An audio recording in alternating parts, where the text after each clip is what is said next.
Hey, what's up, guys? So, yesterday I finally watched the episode of The Simpsons that had Shepard Fairey and Ron English and the other street artists on it. And if you haven't seen it yet, then you might want to stop watching because I'm probably going to spoil it for you right now. Um, or if you don't care about stuff being spoiled, then don't worry about it. Um, it was really interesting though because I talked to a friend of mine and I was like, "Oh, Shepard Fairey's on The Simpsons this week," and he got really pissed off and he was like, well, street art's dead. Like, street art's dead. And the way I was kind of looking at it is, someone is fully, they've reached full celebrity status when they can be satirized on The Simpsons.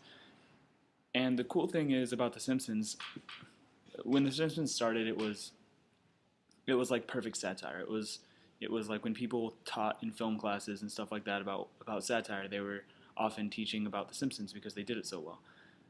But then The Simpsons really, really sucked for a long time. Like when I was growing up, like I have friends who are a little bit older. They're like starting to get into their 30s, and when they were growing up, they loved The Simpsons. When I was growing up, it really, really sucked.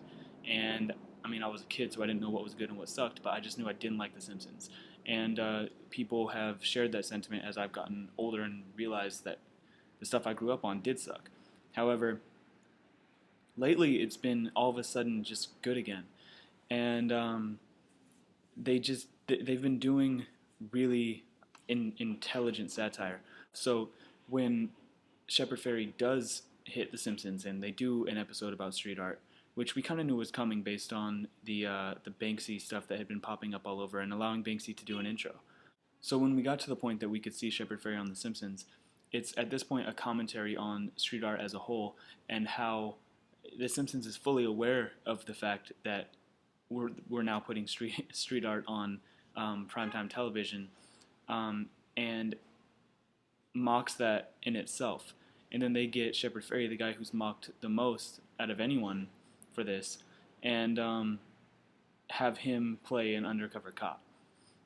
And when he's saying things like street art is not about questioning authority, just stuff like that. He's just talking about selling out and how he doesn't want to actually be a rebellious kid. He just wants to sell stuff to them. It's funny because that is the point that street art has reached, and I really appreciated it. I'd love to get into it a lot more, but I just got a phone call that I have to handle some guy coming to set up some green screen thing, so I can't really.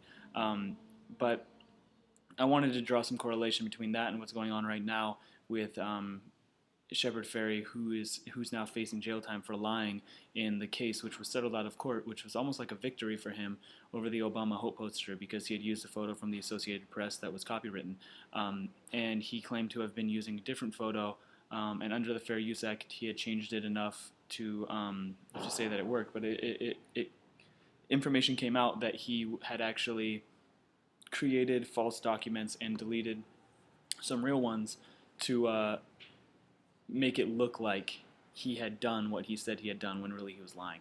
And so when it comes down to it, that is not an okay thing to do. However, he was really fighting for artist rights, and I think when all is said and done, the world would be a better place for it. For the fact that he's done that, that doesn't mean that what he did, the way he did it, was okay.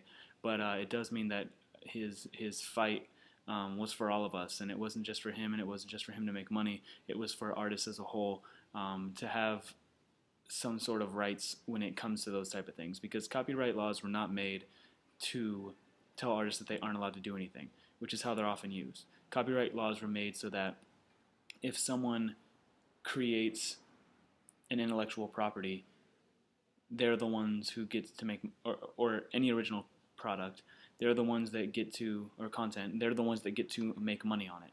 And if someone else starts making money, like if I started just making a whole bunch of Disney stuff and everything I made had Mickey Mouse on it, then I would be making money off of Walt Disney's work, and that's not okay for me to do.